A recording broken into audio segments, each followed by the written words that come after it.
Hello friends, स्वागत आहे तुमचं राणी या ब्लॉगमध्ये. तर कशा आहात तुम्ही? आय होप बरेच असायला पाहिजेत. चहा पाणी वगैरे झालं का? झालंच असेल, माझंही झाले. तर म्हणजे नाही का, मला या विषयावरती बोलायचं होतं की मुलं म्हणजे किती शातीर निघालेत ना आजकालचे. म्हणजे माझ्याच मुलाचं सांगते, माझ्या मुलाने अक्षरशः गाडीची नंबर प्लेट काढली आणि मला माहीत पण नाही.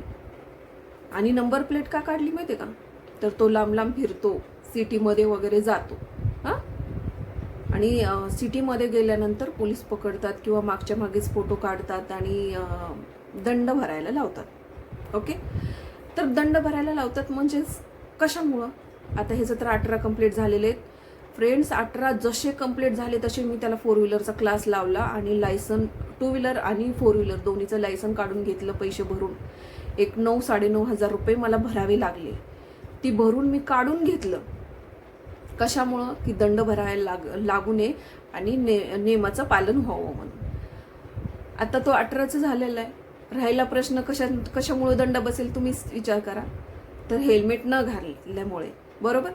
तर तुम्हाला सांगते, गाडीमध्ये हेल्मेट बसून आहे, बसून ते हेल्मेट गाडीसोबत घेतलेलं आहे आणि ते हेल्मेट घेतल्यापासून कदाचित खूप मुश्किलीनं 2 वेळा ती घातलेला असेल. नवं कोरं हेल्मेट बसून आहे गाडीमध्ये, पण हेल्मेट घालायचं नाही का? तर उकडतं, जाम वाटतं, ते केस उडत नाहीयेत, असला प्रकार. आणि ह्याच्यामुळं काय केलं माहिती आहे का त्यानं? दोन्ही नंबर प्लेट काढल्या. आणि मी जस्ट काल मला बाहेर जायचं होतं म्हणून मी खाली गेले गाडीची चावी घेऊन. तो घरातच होता. गाडीची चावी घेऊन गेली. मी गाडी म्हटलं, ही माझी गाडी आहे, ह्याची नंबर प्लेट कुठे घेतली? मागची बघितली, पुढची बघितली, दोन्ही दिसत नाहीयेत. मग मी डिग्गी खोलली तर डिग्गीमध्ये मला त्या दिसल्या. मग मी तरी पण म्हटलं ठीक आहे, आधी मी जाऊन आले बाहेरून, काही सामान थोडंसं आणायचं होतं ते घेऊन आल्याच्या नंतर मी त्याला विचारलं, काय रे म्हटलं, तू नंबर प्लेट्स का काढल्या? तर तो मला काय सांगतो माहिती आहे का, की अगं मम्मी काय करतात माहिती आहे का, मार्चेंडिंग चालू आहे, त्यांना पैसे काढायचे असतात, मग ते काय करतात माहिती आहे का, की मागच्या मागेच फोटो काढतात आणि लगेच ऑनलाईन दंड टाकतात. म्हटलं का टाकतील दंड, तुझ्याकडे तर लायसन आहे. तर मी हेल्मेट नाही घालत. म्हटलं का नाही घालत? हेल्मेट काय पुजायला असतं? आणि हेल्मेट घालावं ही सक्ती का लावतात? तुमच्या जीवासाठी. उद्या काही झालं कमी जास्त तर डोक्याला मार लागू नये यासाठी हेल्मेट सेफ्टीसाठी असतं. आणि तुमच्यासाठी जर ते विचार करतायत तर तुम्हाला काय प्रॉब्लेम आहे लावायला? फ्रेंड्स, अक्षरशः मला इतकं आश्चर्य वाटलं आणि माझं इतकं डोकं खराब झालं. मग मी त्याला नंतर म्हटलं, तुला ना घरचे रूल फॉलो करायला आवडतात, आईनं काही सांगितलेलं बोललेलं रूल लावलेले आवडत नाहीत, तुला बाहेरचे सरकारचे रूल लावलेले आवडत नाहीत, तू बाहेर सरकारला चुना लावतो नंबर प्लेट्स काढून. म्हणजे नंबर प्लेट्स नसले म्हणजे ते फोटो काढणार नाहीत आणि दंड बसणार नाही. बघा किती शातीर, किती चुना लावणारी मुलं आहेत. एवढ्या छोट्या वयामध्ये ह्यांना एवढं कसं सुचतं? हां, ज्या वयामध्ये मी आहे ते मला आणखीन एवढं सुचत नाहीये, ह्याला एवढं कुठून सुचतं? ॲक्च्युली मला इतकं आश्चर्य पण वाटलं. आणि मग मी नंतर त्याला बोलले, म्हटलं हे बघ, तुला जर हेल्मेट घालायचं नाही, रूल फॉलो करायचे नाही, तर तू उद्यापासून माझी गाडीची चावी इथं ठेवून जा. तू तुझी गाडी घे, मग तुझ्या गाडीला नंबर प्लेट लाव, नको लावू, हेल्मेट घाल, नको घालू, तुझ्या गाडीला काय करायचं ते कर. म्हटलं तू माझी गाडी इथं लावून जा, बरोबर? तर मला म्हणतो कसा, ठीक आहे म्हणे, नंबर प्लेट लावतो, दंड पडला तर तुझं तू भरत राहा. म्हणजे हा चुकी करणार आणि मी दंड भरत राहणार. ही कुठला न्याय आहे? बघा आता तुम्ही म्हणता ना की मुलं असं असतात किंवा असं होईल तसं होईल, घरानं करते हे करते, पण तुम्ही विचार करा की कशी बुद्धी आहे, कसा नाही डोकं खराब होणार तुम्ही सांगा. म्हणजे मी नंबर प्लेट लावतो आणि दंड पडला की तुझं तू भर, म्हणजे पण मी हेल्मेट घालणार नाही, मी रूल फॉलो करणार नाही. म्हणजेच काय म्हणायचं अशा मुलांना? आज जर आपण, गाडी म्हणजे एक लक्ष्मी असते आणि मी तर माझे परिवारमधला एक हिस्साच मानते गाडीला. तुम्हाला सांगते, मी एवढं गाडीला जपते, त्यानं गाडीचं पार खुळखुळा केलाय, तरी पण मी बोलत नाही, जाऊ दे, की नाही का, वस्तू ही वापरण्यासाठीच असते आणि मुलांच्या हातात गेल्यानंतर ती तशीच होते. परंतु उद्या जर माझ्या शरीराला कुठल्या काय आजार जडला तर हा म्हणून आता हाताला काही झाले आणि हाताला लय खर्च येतोय बाबा, मग हिचा हातच इथून तोडून टाकू, बरोबर ना.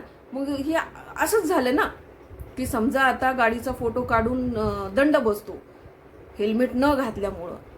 जर हा नंबर प्लेट्स काढून ठेवू शकतो, तर उद्या जर माझ्या हाताला पायाला कुठला आजार झाला आणि मला त्याला खूप खर्च आहे हा करू शकत नाहीये, तर हा ऑप्शन काय शोधणार आहे की तिचा पाय तिथून तोडून टाका, तिचा हात तिथून तोडून टाका, बरोबर ना.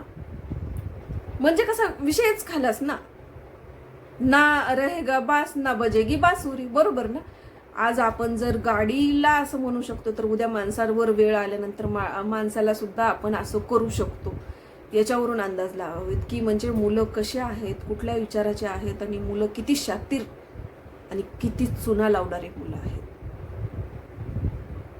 माझा मुलगा तर तुम्हाला सांगते खरंच चुना लावणारा आहे. कारण का म्हणते, एक विचार घ्या की म्हणजे तो रात्री 10 वाजता जेवण वगैरे करतो आणि खाली जातो म्हणून फिरायला, मित्रांना फोन करून बोलवून घेतो. इथं समजा 9:30ला जातो, संध्याकाळी 9:30ला तो, आमचं 9:15 9:30च्या आतच जेवण होतं. जेवण झाले की तो फिरायला म्हणून खाली जातो आणि तुम्हाला सांगते 9:30ला गेला तो कितीला येतो, 11, 11:15, 11:30 एवढा वेळ तो फिरत असतो. मग ते गप्पा मारतात, मुलं काही करतात, XYZ. परंतु मी त्याला मागच्या 15 दिवसापूर्वी सांगितलेलं आहे की आता मुलीचा बर्थडे आलाय, माझ्या मुलीचा बर्थडे आलाय, त्याच्या बहिणीचा बर्थडे आलाय, म्हणून मी त्याला सांगितलं की तू तिच्याकडे सहज एक चक्कर टाकून ये आणि तिने देवघर घेतलंय का बघ, कारण की मग बर्थडेला मी तिला देवघर घेऊन देईल. म्हणजे विश करल तर ह्याच्या हातून मी केक आणि देवघर घेऊन पाठवल. म्हणून मी ह्याला सांगितलंय की तू सहज तिच्याकडे भेटायला म्हणून जा आणि तिनं देवघर वगैरे घेतले का बघ, कारण मी तर तिच्याशी बोलत नाहीये आणि तिनं पण मला अजूनपर्यंत फोन केला नाही. फ्रेंड्सचा 2 महिने होऊन गेले, तिनं मला फोन केला नाही. तर तुम्हाला सांगते, म्हणून मी त्याला सांगितलेलं आहे 15 दिवसापूर्वी. तो 15 दिवसापूर्वीपासून आणखीन तो तिच्याकडे जातोच आहे. मग इथं 2-2 घंटे खाली फिरतो, मित्रांसोबत टायमिंग घालवतो. तर तसंच एखाद्या दिवशी संध्याकाळी गेला आणि तिला जाऊन भेटून आला, बघितलं घरात तिनं घेतले ना घेतले, तर मी डिसिजन घेऊ शकते ना. आणि तो भेटून आला तर समजेल ना की ती ठीक आहे नाही आहे.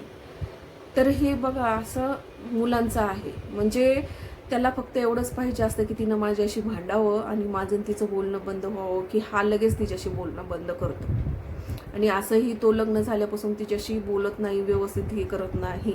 मीच जबरदस्तीनं दोघांना बोलायला लावते, मीच जबरदस्तीनं त्याला तिथं पाठवत असते, मीच जबरदस्तीनं दोघांना असं म्हणते की नाही का, म्हणजे आमच्या घरामध्ये कसं प्रेम नाही राहिलेलं, तसं बाबा तुमच्या दोघांमध्ये तसं व्हायला नको. तुमच्या बहीण भावांमध्ये प्रेम राहायला पाहिजे, एकमेकाची काळजी पाहिजे.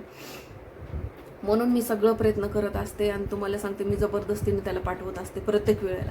परंतु स्वतः कधी म्हणत नाही हो की आता बहीण आपल्याला 2 महिने झाले फोन करत नाही, ती कशी आहे काय आहे, आपण तरी फोन करावा. त्यांना सुद्धा एक फोन सुद्धा केलेला नाही आहे फ्रेंड्स.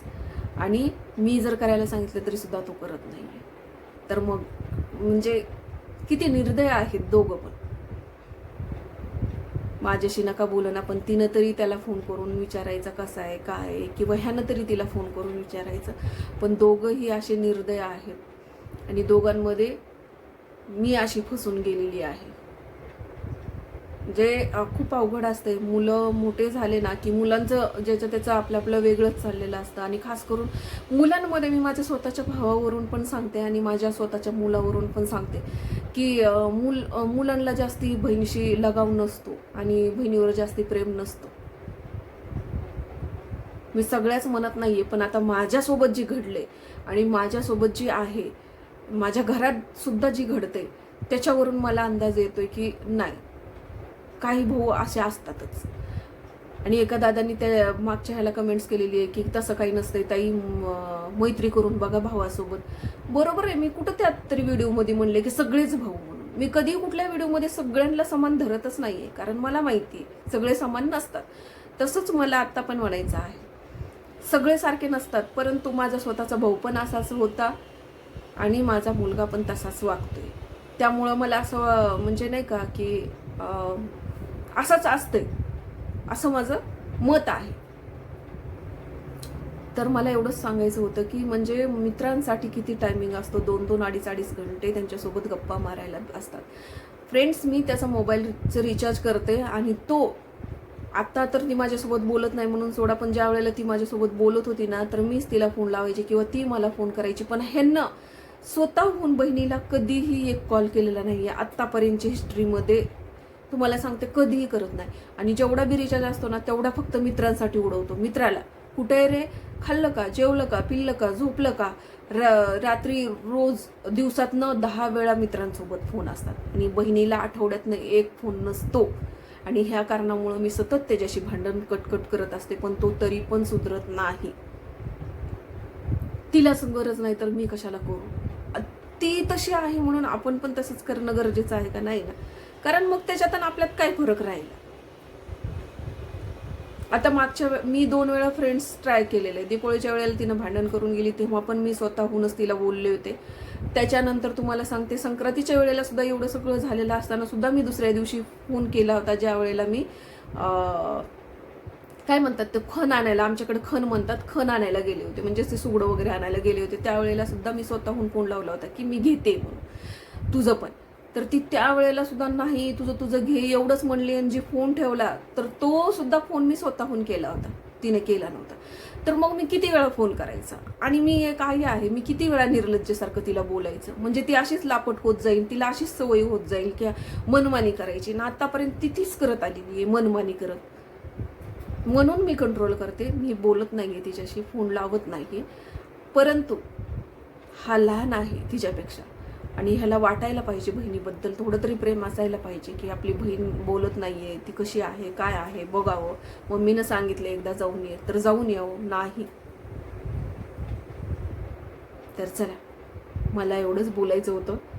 व्हिडिओ आवडला तर नक्कीच लाईक आणि सबस्क्राईब करायला विसरू नका. तर भेटूया पुढच्या ब्लॉगमध्ये. तोपर्यंत मस्त खा, स्वस्त राहा आणि आपली काळजी घ्या. तर बाय.